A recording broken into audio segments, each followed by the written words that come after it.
It is my pleasure to take you with me on a trip behind the Iron Curtain. And we are going to visit several countries behind the Iron Curtain.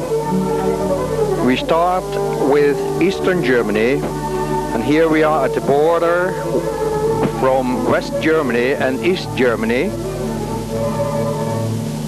This is the last free place, and then we are behind the Iron Curtain.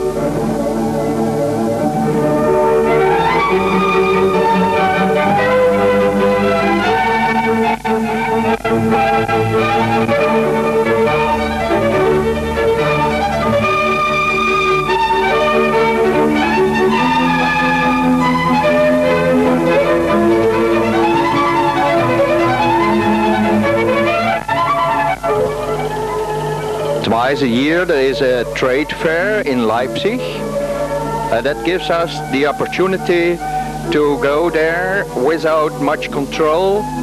We go to the old town hall and we check in here, and then we will continue to visit some churches in East Germany.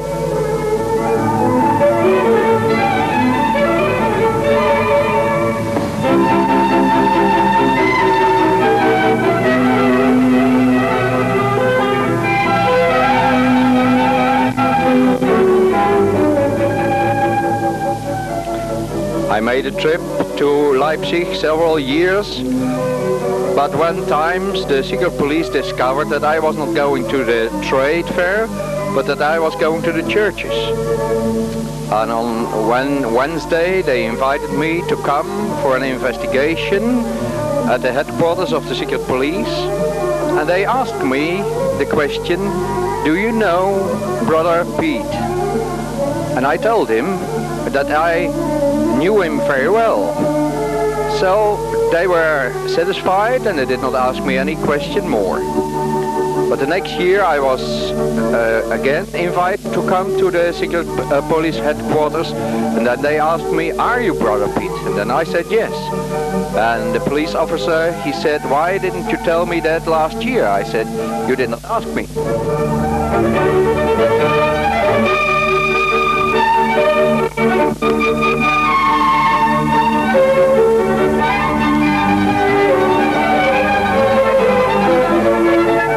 From the old Russian Orthodox building, we are going to the headquarters.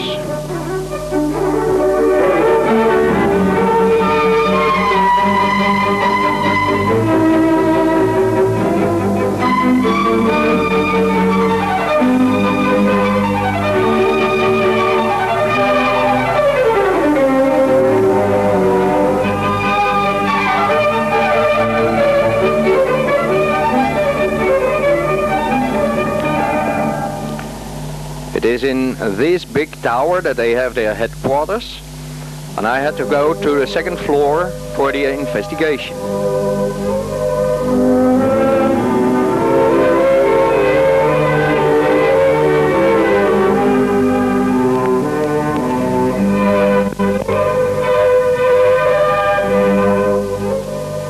But they did not make any trouble, and so I could continue my trip to a small village near Leipzig.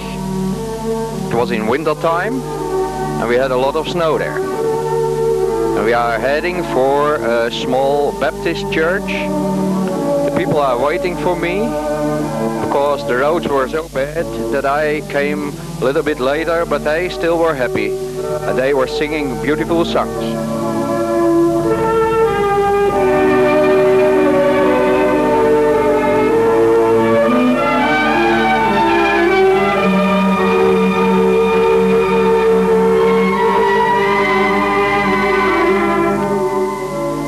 Here's the pastor, and one of my co-workers and his family is following him. He is my man of contact in this area of East Germany.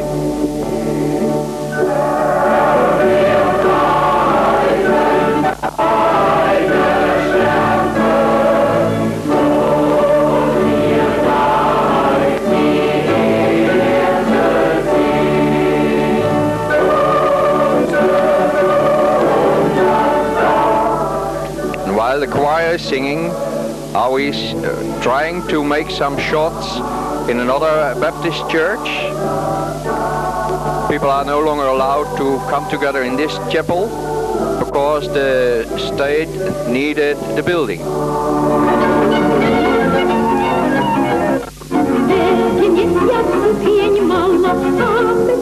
From Leipzig we go on and cross the border to Czechoslovakia, where we are supposed to meet with a fine pastor and his wife in a little village, Protivin.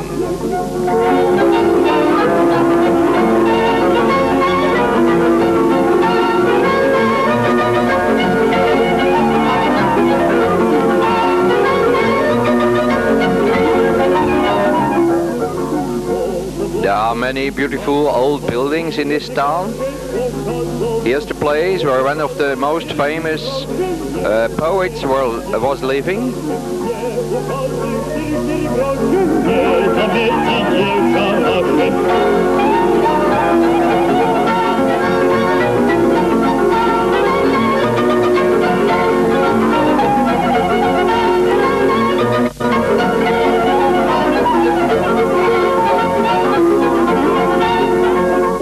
The roads are in a bad condition, and you find all types of automobiles there, very old ones.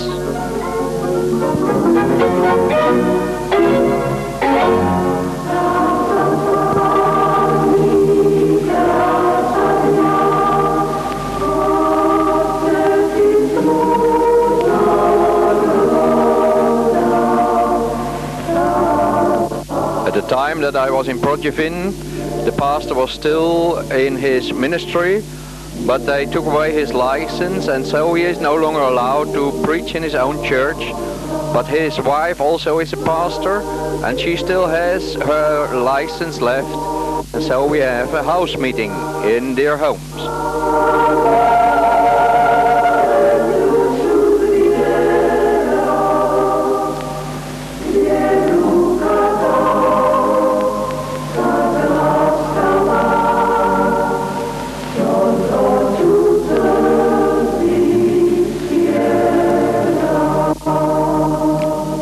Nearby the place is another place, Tabor, and in this church, which was founded by Graf von Zinzendorf, we have a meeting. My interpreter is sitting in one of the pews, but he doesn't want me to show you that he is the interpreter, so I'm not pointing at him.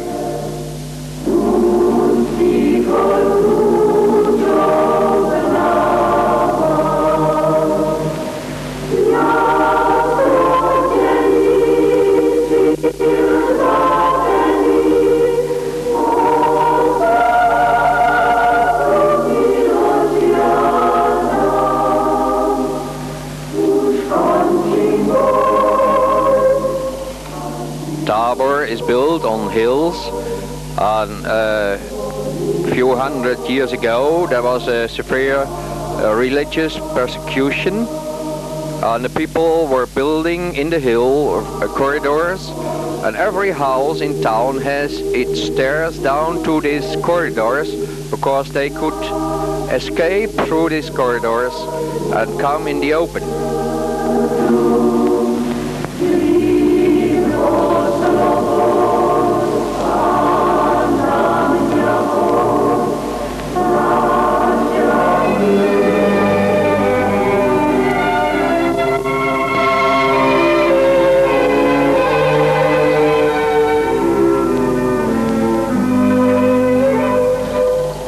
Prague is the next place we are visiting, and it was in this street that many students came to my western car trying to have a discussion with me, and I asked them if they did believe in God. And some of them said yes, and with them I had a long talk, and the night they went with me into a meeting for students. That was not allowed, but they came, and some of them were converted.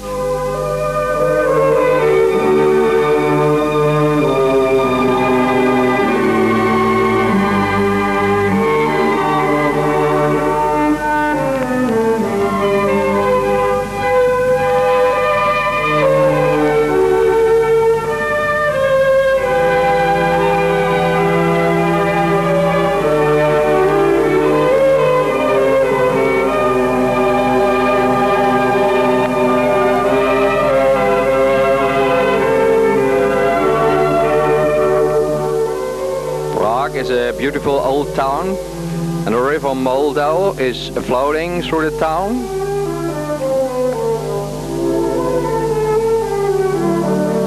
And on the other side is the parliament, the buildings of the government, and you just can come to that place in crossing a bridge, and the name of the bridge is the Bridge of the 12 Apostles.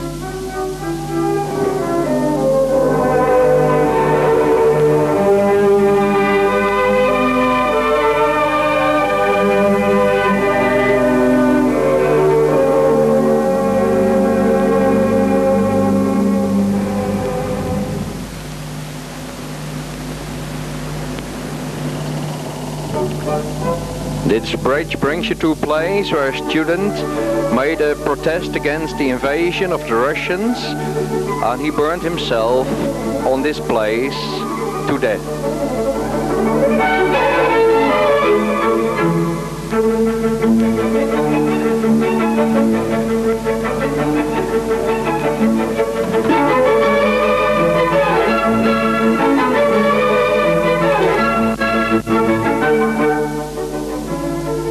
I got an invitation to come to the mountains. There was a young lady very ill, and they wanted me to pray for her. The Lord answered our prayer, and He healed her. We could not drive the whole way by car, so we had to climb the mountains very high, but it was a good time we had, and after she was healed, she came with us to a meeting in a small Pentecostal church.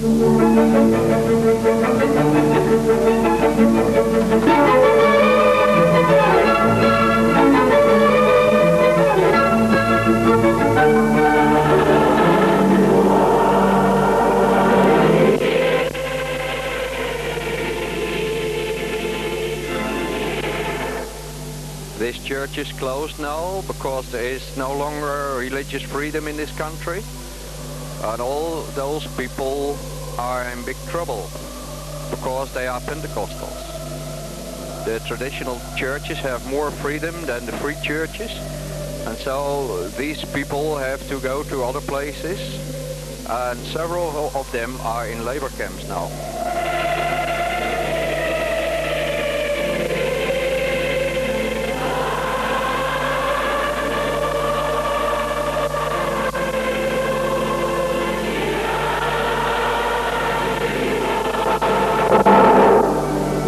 From Czechoslovakia we went to Romania, where we met in an underground church in this place. The road is very bad. My car almost broke down because of the bad road.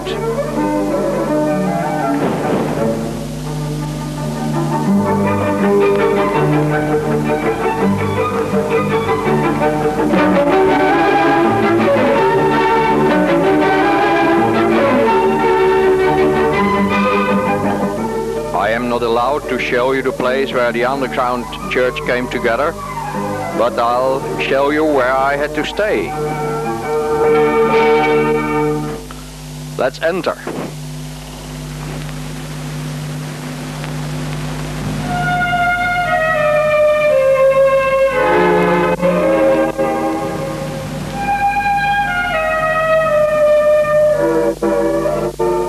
People here are very poor, and you can't find a knife in this kitchen. The spoon and its grip is sharpened a bit so that they can cut the meat and do all the things they need. So they just have a spoon. And through this room we enter into my bedroom. It was a very old bed. There was a terrible smell in the room. I thought that you could smell people who had slept in this room for 100 years ago.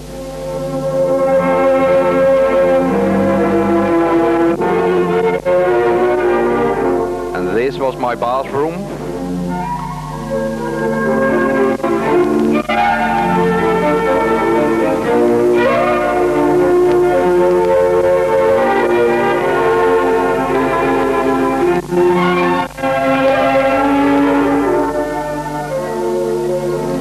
In Bulgaria, I met with my interpreter. He was a listener to my radio program years ago. This is his mother, and they did a good job in helping me to come to the churches. In Bulgaria is not much freedom. The main church is the Russian Orthodox Church, and all the free churches are under persecution. And Peter, he knows the way.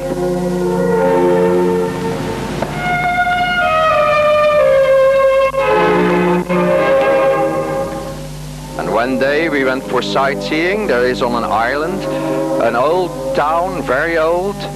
It is a tourist attraction. And we just want to walk a little bit around and have a look at it.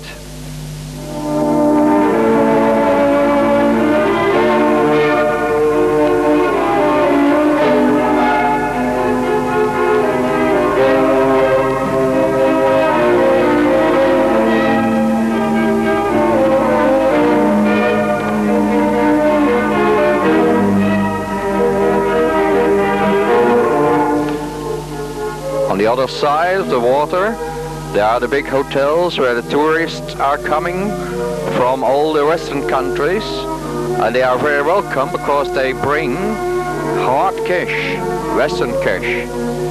Here are the hotels.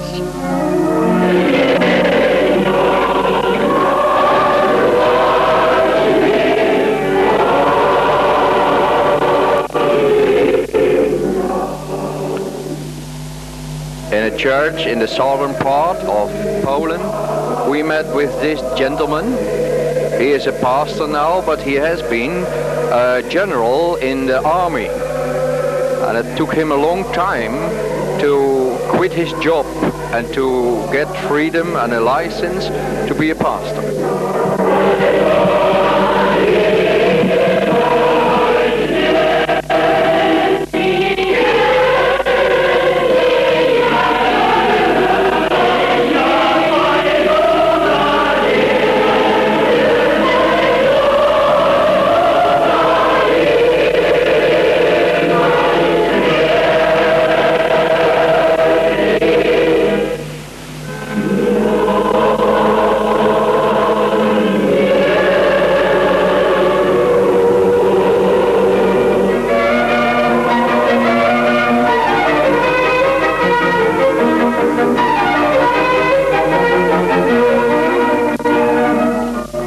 One of the main streets of Warsaw is a Bible shop, a Bible and a book shop. The remarkable fact is that this is the only shop behind the Iron Curtain where you can buy a Bible. There are shops in East Germany, but in all the other countries this is the only shop. You hardly find a Russian Bible, Polish Bible are available. But the main thing is that so many students from Africa and Asia come and they don't know about the Bible, and those people in this shop, they can sell them Bibles in their own language. After the Second World War was over, the Russians built a monument to remember the people that they were the liberators of Poland.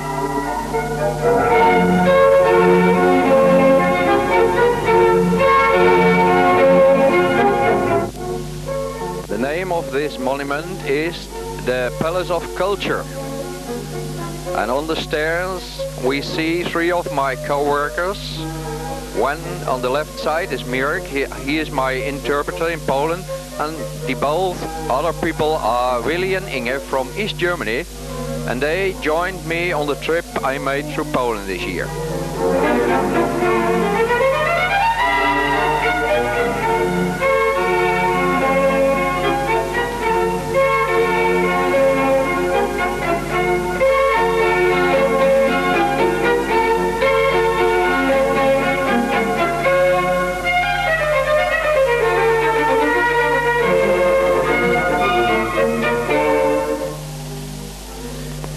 There is more freedom than in any of the other countries behind the Iron Curtain. And in small villages they are even allowed to have street meetings. And there is no need for having a license all the time for all the activities they are doing.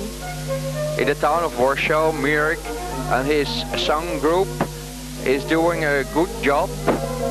They even are invited into Roman Catholic churches and they preach the gospel. And when they were in a big church in Warsaw, many of the students came and some of them were converted. Even the Roman Catholic bishop came to look after it.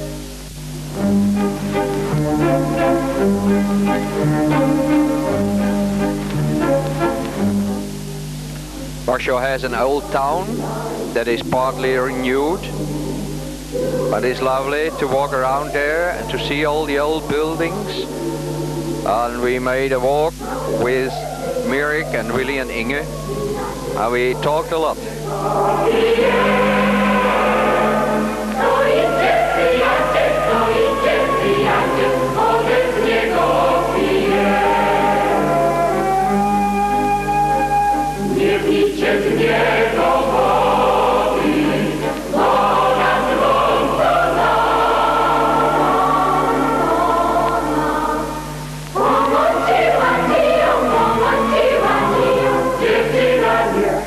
Willy and Mirek are standing on the marketplace in the old town, and they have a lot of fun.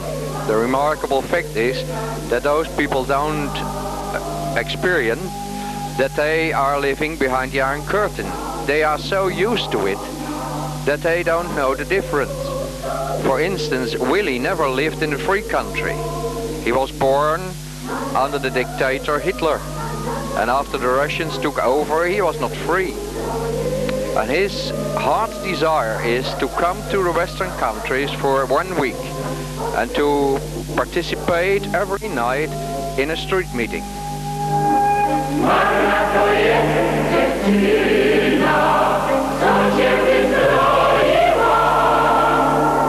When I was in Warsaw this year, there was a big congress from the Comic-Con, that is the trade organization of the countries behind the Iron Curtain, and you see the big cars where the people came with. Brezhnev himself was there, and there was a lot of police around. I did not know about it, I did not know what was going on. And I took a shot of an old building, and all of a sudden I found myself making shots of a police car. And they came to me and they said that it was forbidden, but I couldn't understand their Polish language, so they let me go. They did not know what to do with me.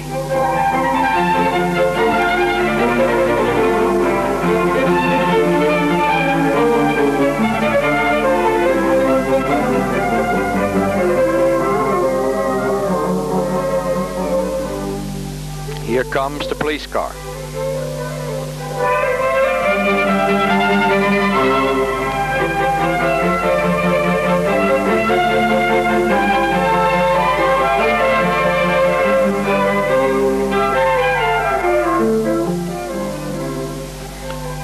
Willy and Inge are co-workers for a long time already in East Germany.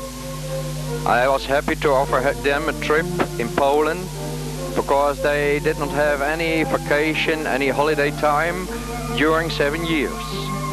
Willy is working in the forest. He is a carpenter, but in his other time he is a part-time preacher in a Baptist church. And we will go there after a while and see what that church is like.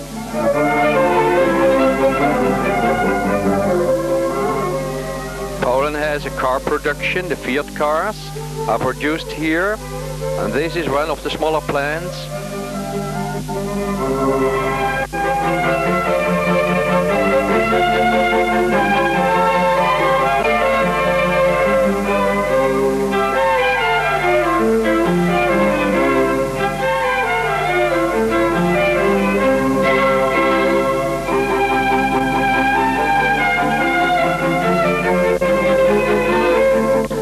Another co-worker is Tolek. He's living in a place about 150 miles from Warsaw, and he and his wife Christiane are doing a good job for the Lord.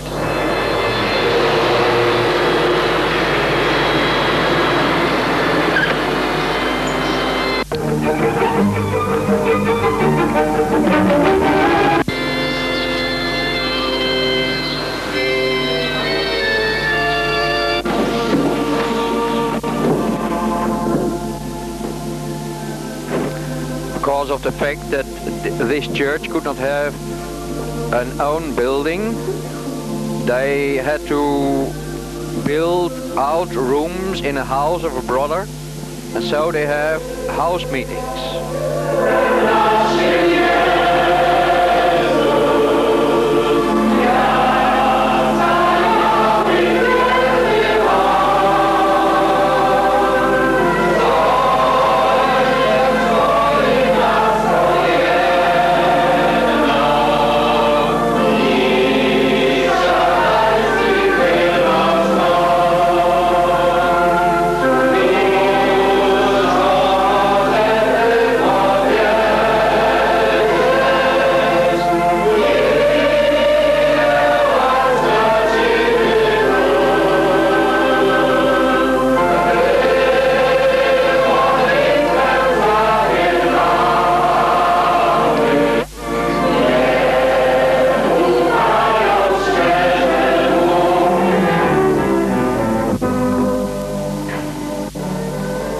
From Poland we go to East Germany, and this is the place where Willie and Inge are living.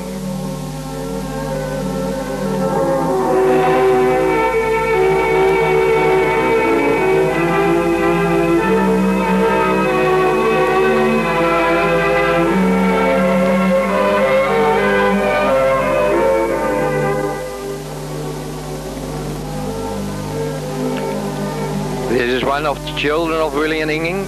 They have 4 children, one is married, and in his house I had my first meeting behind the Iron Curtain. This is his house.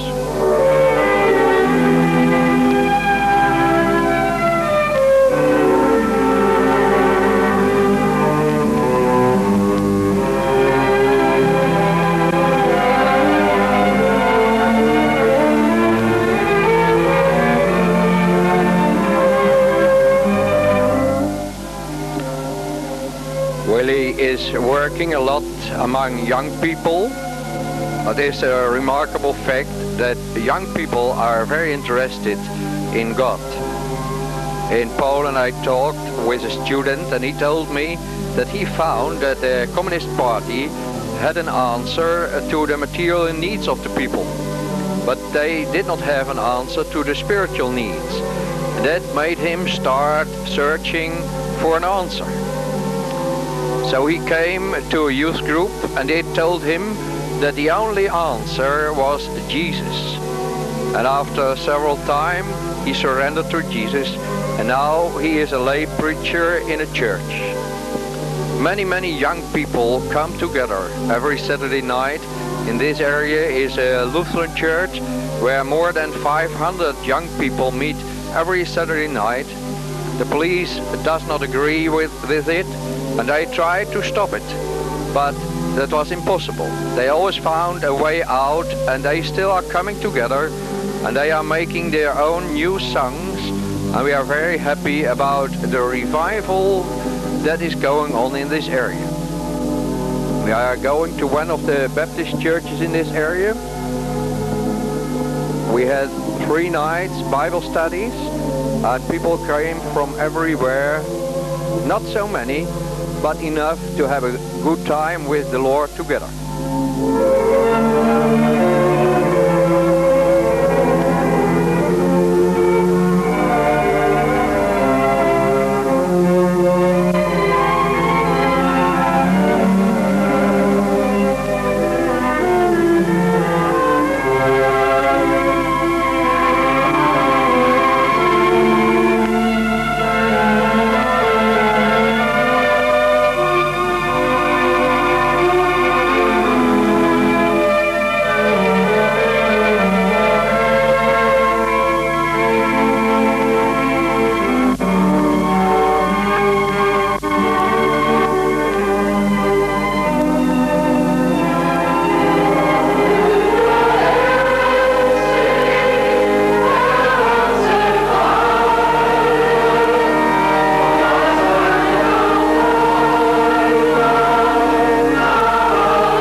allowed to make pictures from the eastern side of the curtain. So I went over to West Berlin, where I started with the Russian monument that is in the western sector. And here we look over the wall into East Germany. It is really a wall, a tremendous fence all around West Berlin. People living on the other side of this wall are not free. They are not able to do what they want. They are not able to buy what they need. They are not able to believe what they want. No freedom.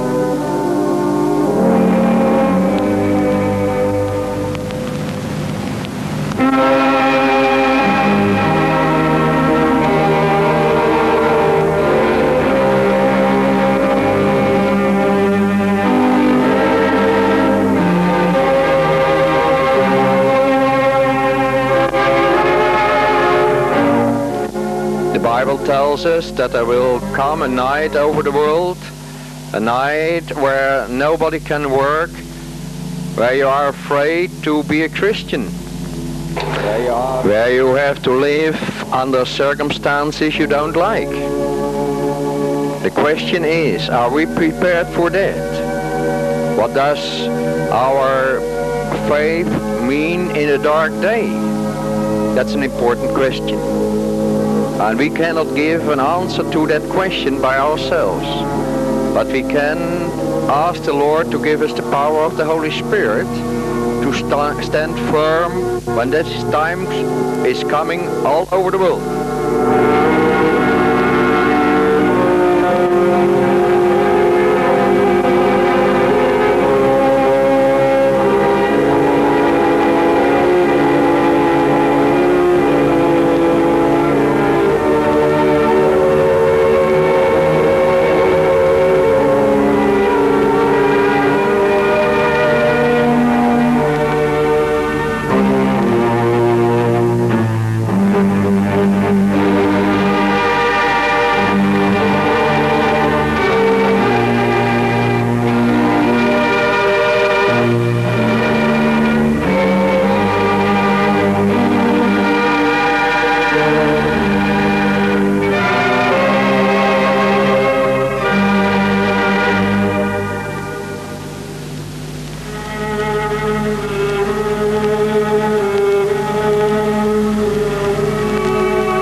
If I can help somebody as I pass along, if I can cheer somebody with a word or song, if I can show somebody he is traveling wrong, then my living shall not be in vain.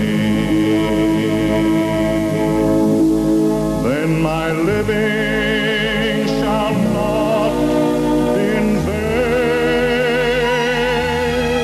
Then my living shall not be in vain. If I can help somebody as I pass along, then my living shall not be in vain.